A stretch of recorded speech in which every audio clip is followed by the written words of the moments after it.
ಭಾರತದ ನಡೆದಾಡುವ ವಿಶ್ವವಿದ್ಯಾಲಯ ಅತ್ಯಂತ ಹೆಚ್ಚು ವಿದ್ಯಾವಂತ ವ್ಯಕ್ತಿ ಡಾಕ್ಟರ್ ಶ್ರೀಕಾಂತ್ ಜಿಚ್ಕರ್. ಎಲ್ಲರಿಗೂ ನಮಸ್ಕಾರ.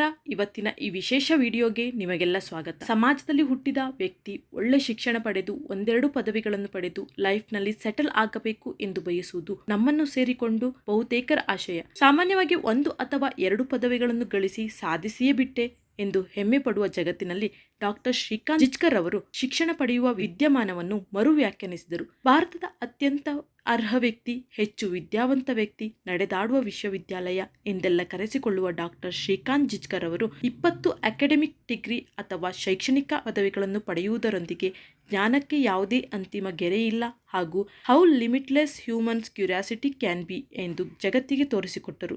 1954 ಸೆಪ್ಟೆಂಬರ್ 14ರಂದು ಮಹಾರಾಷ್ಟ್ರದ ಕಟೋಲ್ ನಗರದಲ್ಲಿ ಜನಿಸಿದರು. ಚಿಕ್ಕ ವಯಸ್ಸಿನಿಂದಲೂ ಅವರಿಗೆ ಶಿಕ್ಷಣ ಅಂದರೆ ತುಂಬಾ ಇಷ್ಟ. ಡಾಕ್ಟರ್ ಶ್ರೀಕಾಂತ್ ಹಾಗೂ ಜಯಶ್ರೀ ಜಿಚ್ಕರ್ ದಂಪತಿಗೆ 2 ಮಕ್ಕಳಿದ್ದರು. ದುರಾದೃಷ್ಟವಶಾತ್ 2004 ಜೂನ್ 2ರಂದು ನಾಗಪುರದಿಂದ 61 ಕಿಲೋಮೀಟರ್ ದೂರದ ಕೊಂದಾಲಿ ಬಳಿ ರಸ್ತೆ ಅಪಘಾತದಲ್ಲಿ ನಿಧನರಾದರು. ಜಗತ್ತಿನಾದ್ಯಂತ ಎಷ್ಟು ಬೇಗ ಶಿಕ್ಷಣ ಮುಗಿದು ಉದ್ಯೋಗ ಮಾಡುತ್ತೇವೋ ಎಂದು ಆಲೋಚಿಸುವ ಸಂದರ್ಭದಲ್ಲಿ ಡಾಕ್ಟರ್ ಶ್ರೀಕಾಂತ್ ಜಿಚ್ಕರ್ ಅವರು 1973 ಮತ್ತು 1990ರ ನಡುವೆ ಸುಮಾರು 42 ವಿಶ್ವವಿದ್ಯಾಲಯ ಪರೀಕ್ಷೆಗಳನ್ನು ತೆಗೆದುಕೊಂಡು 20ಕ್ಕೂ ಹೆಚ್ಚು ಪದವಿಗಳನ್ನು ಪಡೆದಿದ್ದಾರೆ.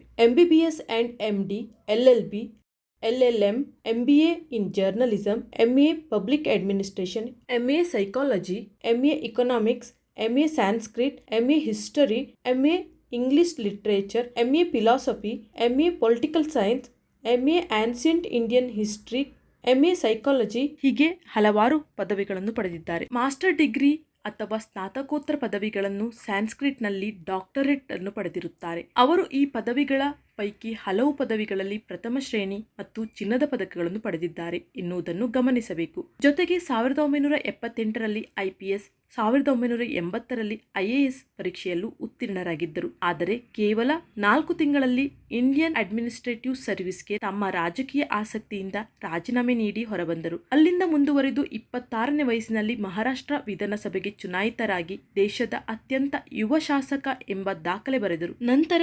1980ರಿಂದ 1992ರವರೆಗೆ ವಿಧಾನಸಭಾ ಸದಸ್ಯರಾಗಿ, ವಿಧಾನ ಪರಿಷತ್ ಸದಸ್ಯರಾಗಿ, ಮಹಾರಾಷ್ಟ್ರದ ಸರ್ಕಾರದಲ್ಲಿ ರಾಜ್ಯ ಸಚಿವರಾಗಿ 14 ಪೋರ್ಟ್ಫೋಲಿಯೋಗಳನ್ನು ನಿಭಾಯಿಸಿದ್ದಾರೆ. ನಂತರ 1998 ಹಾಗೂ 2004ರ ಲೋಕಸಭಾ ಚುನಾವಣೆಯಲ್ಲಿ ಸ್ಪರ್ಧಿಸಿ ಸೋಲನ್ನು ಕೂಡ ಅನುಭವಿಸಿದ್ದರು.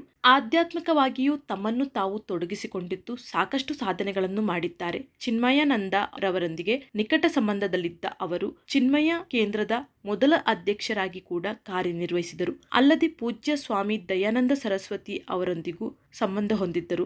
ದೂರದ ಪ್ರದೇಶಗಳಲ್ಲಿ ಸೇವೆಗಾಗಿ ಆಂದೋಲನದ ಏಮ್ ಫಾರ್ ಸೇವಾ ರಾಷ್ಟ್ರೀಯ ಸಂಯೋಜಕರಾಗಿ ಕೂಡ ಕಾರ್ಯನಿರ್ವಹಿಸಿದರು. ಆರ್ಟ್ ಆಫ್ ಲಿವಿಂಗ್ನ ಪೂಜ್ಯ ಶ್ರೀ ಶ್ರೀ ರವಿಶಂಕರ್ ಅವರ ಭಕ್ತನಾಗಿ ಅವರೊಂದಿಗೆ ಸಂಬಂಧ ಹೊಂದಿದ್ದರು. ಕಾಂಚಿಯ ಶ್ರೀ ಶಂಕರಾಚಾರ್ಯರೊಂದಿಗೆ ಆದಿವಾಸಿಗಳಿಗೆ ಮಾಡಿದ ಸೇವೆಗಾಗಿ ವಿಶೇಷ ಗೌರವಗಳೊಂದಿಗೆ ಸನ್ಮಾನಿಸಲ್ಪಟ್ಟಿದ್ದರು. ಧರ್ಮ ಸಂಸ್ಥಾ ಪ್ರಮುಖ್ ಎಂಬ ಭಾರತದಲ್ಲಿನ ಧಾರ್ಮಿಕ ನಾಯಕರ ಮಂಡಳಿಯಲ್ಲಿನ ಕೆಲಸವನ್ನು ಸಂಯೋಜಿಸುತ್ತಿದ್ದರು.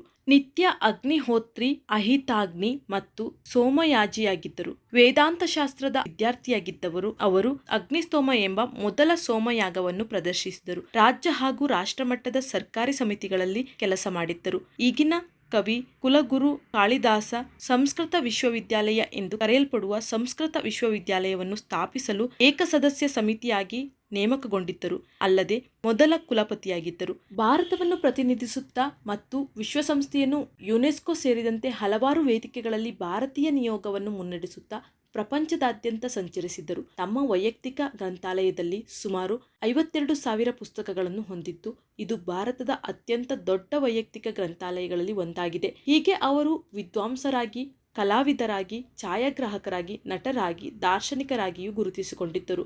ಅಲ್ಲದೆ ನಾಗ್ಪುರದಲ್ಲಿ ಸಂದೀಪನಿ ಶಾಲೆಯನ್ನು ಸ್ಥಾಪಿಸಿದರು. ಇದು ಶಿಕ್ಷಣ ಮತ್ತು ಸಾಮಾಜಿಕ ಅಭಿವೃದ್ಧಿಗೆ ಅವರ ಬದ್ಧತೆಯನ್ನು ತೋರಿಸುತ್ತದೆ. ಡಾಕ್ಟರ್ ಜಿಚ್ಕರ್ ಅವರ ಜೀವನವು ಶಿಕ್ಷಣವನ್ನು ಮಿತಿಗೊಳಿಸದೆ ಅದನ್ನು ಉತ್ಸಾಹ, ಶಿಸ್ತು ಹಾಗೂ ಪರಿಶ್ರಮ ಎಂಬ ಬಗ್ಗೆ ನೆನಪಿಸುತ್ತದೆ. ಕುತೂಹಲದ ಶ್ರೇಷ್ಠತೆಯನ್ನು ಉತ್ತೇಜಿಸುತ್ತದೆ ಮತ್ತು ಅನ್ವೇಷಿಸಲು ಧೈರ್ಯವಿದ್ದರೆ ಯಾವುದೇ ಅಧ್ಯಯನ ಕ್ಷೇತ್ರವನ್ನು ತಲುಪುವುದು ಕಷ್ಟವಿಲ್ಲ ಎಂದು ತೋರಿಸಿದರು. ಶ್ರೀಕಾಂತ್ ಜಿಚ್ಕರ್ ಅವರಿಗೆ ಅತಿ ಹೆಚ್ಚು ವಿಶ್ವವಿದ್ಯಾಲಯ ಡಿಗ್ರಿಗಳನ್ನು ಹೊಂದಿದ್ದಕ್ಕಾಗಿ ಲಿಮ್ಕಾ ಬುಕ್ ಆಫ್ ರೆಕಾರ್ಡ್ಸ್ ಇಂದ ಇಂಡಿಯಾಸ್ ಮೋಸ್ಟ್ ಕ್ವಾಲಿಫೈಡ್ ಪರ್ಸನ್, ಭಾರತದ ಅತ್ಯಂತ ಅರ್ಹ ವ್ಯಕ್ತಿ ಎಂದು ಅಧಿಕೃತವಾಗಿ ಗುರುತಿಸಲಾಗಿದೆ. ಒಬ್ಬ ವ್ಯಕ್ತಿ ಮನಸ್ಸು ಮಾಡಿದರೆ ಸಂಸ್ಥೆಯಾಗಿ ಒಂದು ಯೂನಿವರ್ಸಿಟಿಯಾಗಿ ಬೆಳೆಯಬಹುದು ಎಂಬುದಕ್ಕೆ ಡಾಕ್ಟರ್ ಶ್ರೀಕಾಂತ್ ಜಿಚ್ಕರ್ ಅವರು ಸಾಕ್ಷಿ. ಧನ್ಯವಾದಗಳು.